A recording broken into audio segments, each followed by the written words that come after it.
ATM card ছাড়া ATM এ এসে কীভাবে টাকা তুলব। প্রথমে ইউপিআই ক্যাশ টাচ করলাম, কত তুলতে হবে সেটা টাচ করবো, আগে প্রেস করব 10,000, কন্টিনিউ। এবার ফোনপে অ্যাপসটা ওপেন করে এই বারকোডে টাকাটা মেরে দিতে হবে 10,000 ইন্ডাসইন্ড ব্যাংক।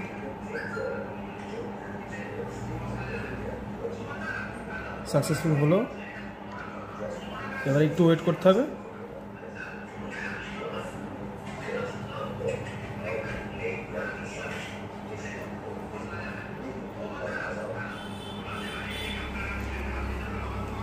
একটু সময় লাগবে, এখানে ঘাবড়ানোর কিছু নেই।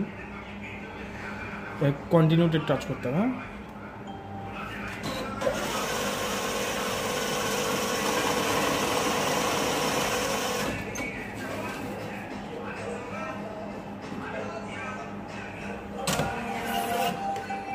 এই হলো এটিএম কার্ড ছাড়াই এটিএম এসে ইউপিআই ক্যাশ উইথড্র।